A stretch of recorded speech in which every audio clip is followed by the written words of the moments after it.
What's up, YouTube? ETA coming back at you again. New episode for the week. We're going to be we got 3 topics today. We got Russell and the offseason. We got LeBron James versus the GOAT of Michael Jordan. And then we have these red hot Mariners. But today we're going to start with the conversation that everybody is still talking about. LeBron versus Michael. Oh man, that is a debate I can go on forever. So let's just get right into it, everybody. So we're gonna take some shares. Everyone's gonna do their own thing. He's gonna present his case. I will present mine. If you want to put your like, share, and subscribe and a comment at the bottom of the page, would be greatly appreciated. Down below, if you haven't known, thumbs up and a like would be much, and share it as much as possible. Get that word out. We gotta get people to know. And with that, I'll let my co-host David Plumley take the reins. All right, here we go. So we all know Michael Jordan is Michael Jordan. He is practically the greatest of all time. But there was this one player to come out in 2003 in the first round, first overall draft, named LeBron James. He became a 3-time champion on 2 different teams and went to Miami and then come back to Cleveland and won a championship, we all know, against Golden State in the 70s, almost 9 losses they only had that year? I think they had about 73 wins. I think what it was, yeah. And he beat them. Yeah, he did. Anyways, he's a 4-time MVP, 5th in his 16 years playing. So that's pretty good too. He was always expected to be Michael or better than Michael. So he put chosen one on tattooed onto his chest. So he's always had expectations for the highest. He's 6'8", 265 pounds. He's 34 years old. His birthday is December 3rd. To be 35 for the Lakers. I believe he will come back this offseason, have another MVP stance. I believe he will bring either Kyrie Irving to the offseason, and we will make a run in the playoffs as a 4th seed because we were in the 4th seed before he got hurt. And that's why I will rest my case for the Lakers. And LeBron James is going to be the GOAT if he does win a championship in LA. That would be 3 different teams. Michael only did it in Chicago. He went to the Wizards, and he was nothing. Nothing, just a shell of himself. Rest of my case. GOAT. Bah. All right. So I appreciate that, but as most of it, there's 2 different demographics within sports. You have passionate fans and ones who rely upon their gut and what they've seen and what they know because their eyes tell the tale of what you're looking at. Okay, you witness the greatness, you know it exists, and then there's the analytics side, you call it stats. You want any other fancy word, that's your own choice. Okay? So LeBron has 3 rings. That's right. He averages triple-double this season. Oh, we'll get into that. So he has 3 rings. He's been to the finals 9 consecutive years. Okay? In these last couple of years, he's averaged 27, 8, and 8 rebounds and assists. 2017, 27, 8, and 9. 2016, 26, 8, and 8. And 2015, 25, 7, and 7. So there's been an increase. Slight increase throughout the years. So as he gets older, he's gotten better? Oh, okay. So he left Miami, where they said, not 1, not 2, not 3, not 4, maybe 5 rings. Maybe. Time will tell. But he left Miami with D. Wade and Chris Bosh and Udonis Haslem and the crew. Okay? Chris Bosh had that problem with, Ingram's going on right now, though. Yeah, well, but Chris Bosh, Brandon Ingram is not in the level of Chris Bosh. Has Brandon Ingram had his jersey retired at any place that he's went to? No. Well, that's a different subject. He has his jersey retired along with Alonzo Mourning and the Great Diesel. Okay. So here's the overview of LBJ's career. 1,198 games. Averaged 38.6 minutes in those games. In those games, he's averaged 27 points a game, 51 field percentage from the floor, 7.4 rebounds, and 7.2 assists.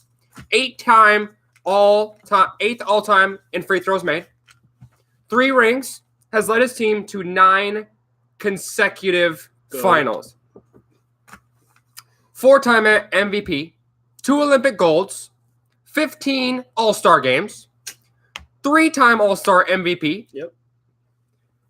NBA first team all time, 12, and 5-time all defensive star on his team, including the first. 6'8", came straight out of high school, St. Vincent St. Mary's. Ohio, Akron. 2003, as he said, 2003 first overall draft pick. That's right. 3-time finals MVP in those 3 rings. Mm-hmm. Scoring NBA champion, 2008, and 3-time AP athlete of the year. That is the overview of LBJ's career right now. So now we go to the GOAT, Michael Jordan. So I'm just going to give you the stats on Michael, and then you can compare them to LBJ. All right, here we go. 15 seasons. Okay, for Michael. 15. Right. And right now we're going to 17 with LeBron. We're going with 17 with James. Right. 15 for Michael. Because Michael wanted to take how many seasons out for baseball? He took 2 years off and then went to play minor league baseball, and that didn't fizzle out. So he came back to the Wizards. The Wizards. Okay. Yeah. Poor selection of a team, but money was money. Okay. 6'6". Okay. Went to University of North Carolina Tar Heels. Yeehaw. First round draft pick. Yep. 3rd overall. Okay. Interesting. Mm-hmm. 6-time NBA champion. Mm-hmm. 6-time finals MVP. Yep. 5-time MVP. Yep. A regular season. 14-time All-Star. 3-time All-Star MVP. 10-time first All-NBA first team. 9-time first team All-NBA defensive team. 10-time scoring champion. 2-time slam dunk champion. I don't believe LeBron's won any slam dunks, has he? No. 3-time AP Athlete of the Year. NCAA champion, which for the record, LeBron decided not to go to college and go straight to the league. That was his own choice. 18, baby. Rookie of the Year. So over his entire career, remember, LeBron's average was 27.2 points per game, 50.4 field goal percentage, 7 and 7. Right. Here's Michael. 30.1 points per game, 6 rebounds, and 5.5 assists. Numbers of a team player. So this is just the staple of Michael's legacy. So LeBron James is more of a team player.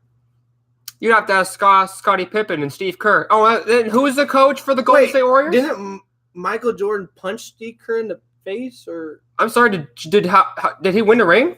They did, but who? Oh, was it the Bad Boy Pistons at the time? Was it Sean Kemp and Gary Payton and the glove? Yeah, it was. It was bad ball. It was bad boy basketball. You punched somebody in the mouth. You're gonna enjoy it. As that blood dripping down the side of your face. Blood, sweat, and tears. That's where it came from. It wasn't just football. It was bad boy basketball. It's that simple. Okay? Triple B's. LeBron has 3 Olympic golds. Yeah. Michael Jordan has 2.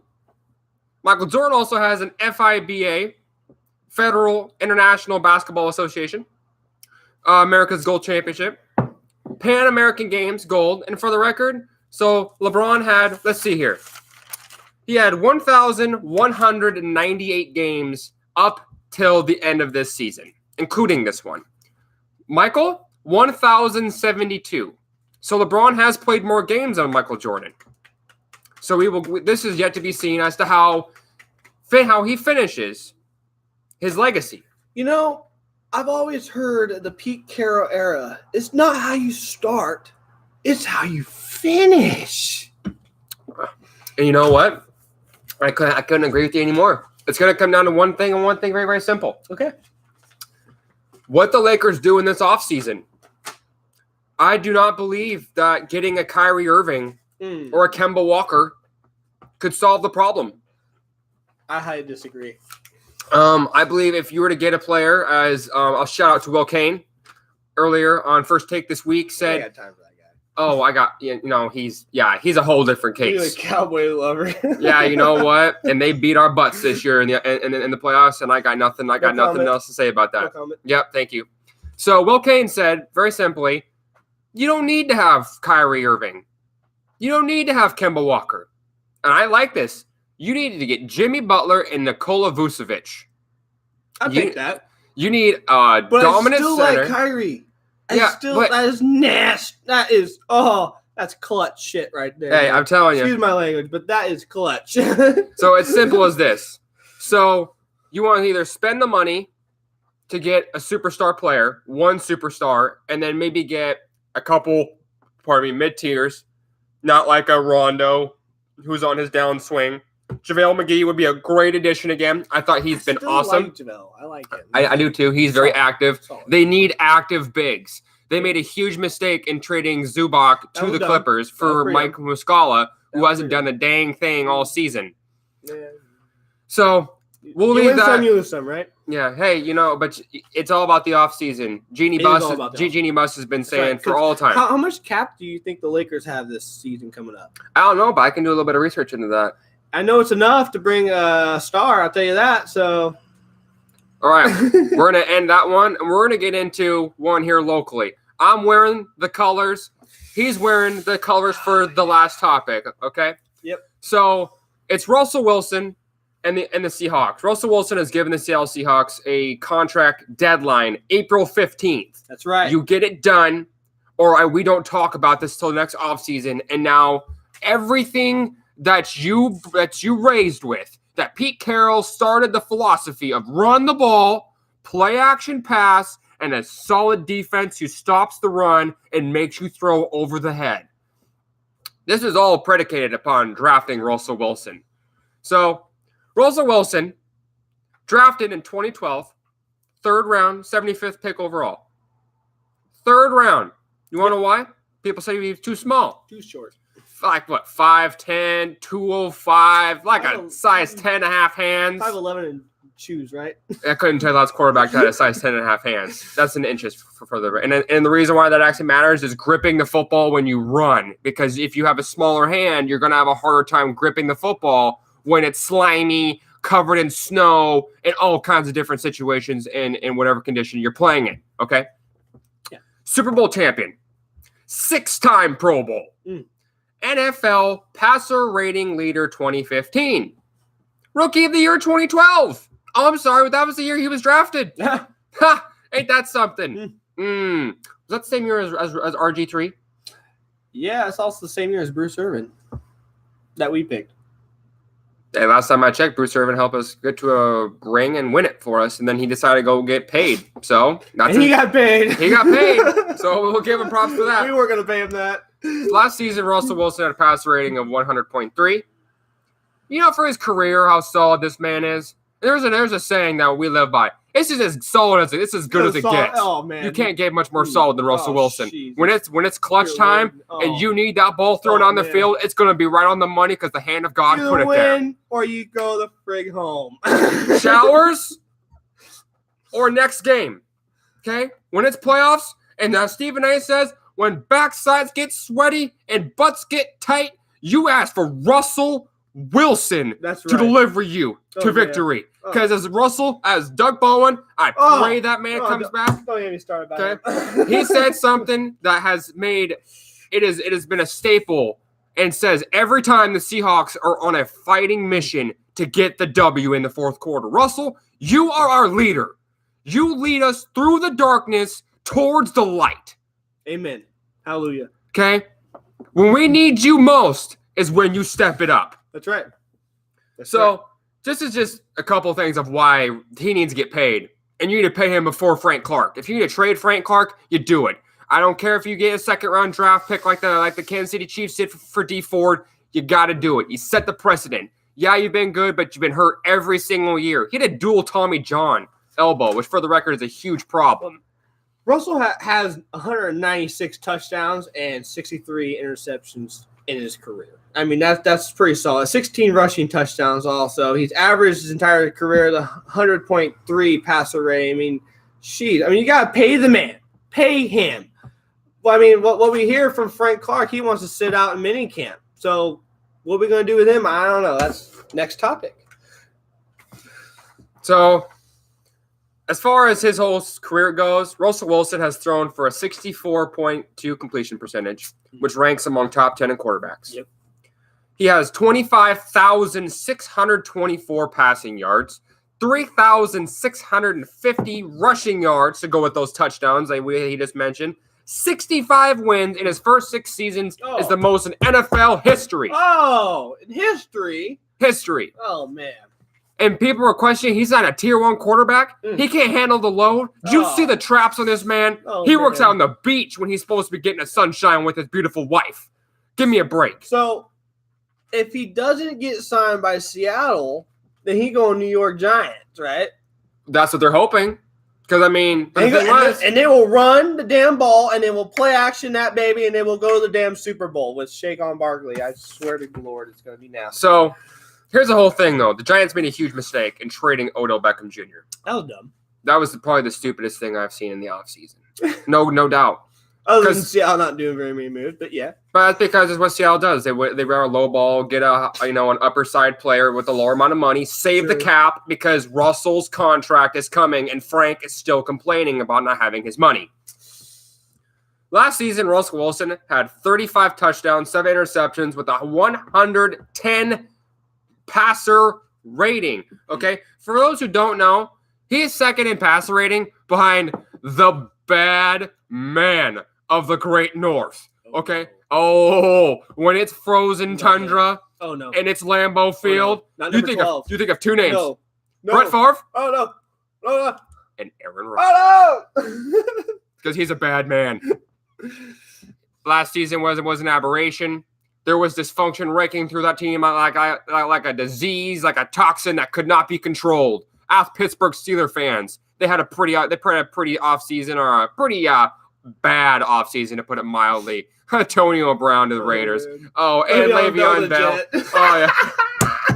I can't help myself. That one makes me laugh. Le'Veon was a jet. All right, we're at 18. We can go ahead and wrap this up. All right. Okay, red hot Mariners. You see this jersey right here, people? This is not just an aberration. Okay, I got mine underneath. I got dual colors. 51, baby. Hall of Famer. Gold glove. First ballot. Undisputed. That's a completely different podcast by itself. Show will be coming up on dedication to Ichiro solely because of how great he was.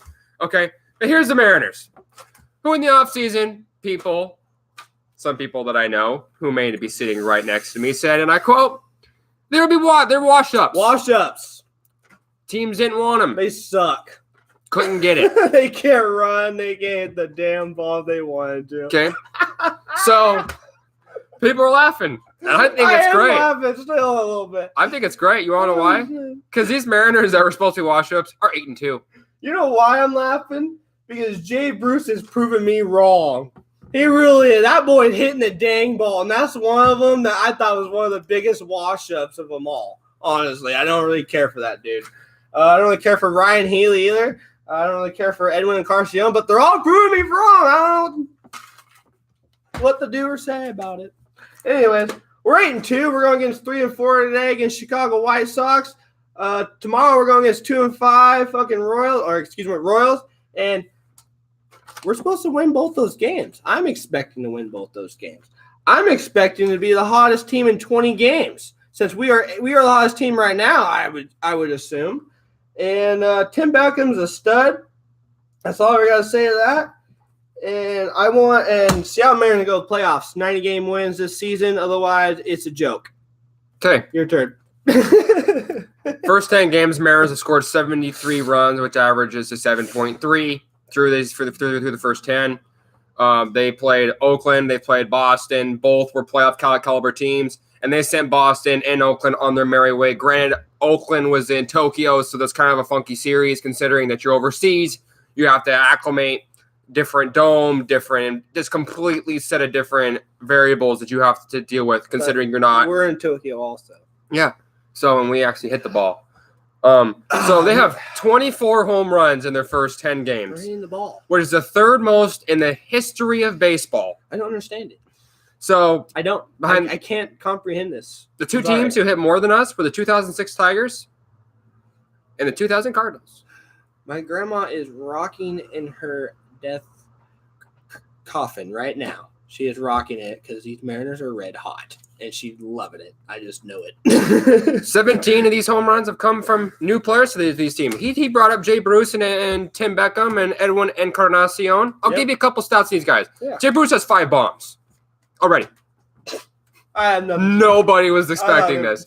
But he looks like he's healthy. Wash my hands on that. That dude sucked, I would say. Like, what was that? That was dumb. And then Tim Beckham, which I call Timmy. That's solid.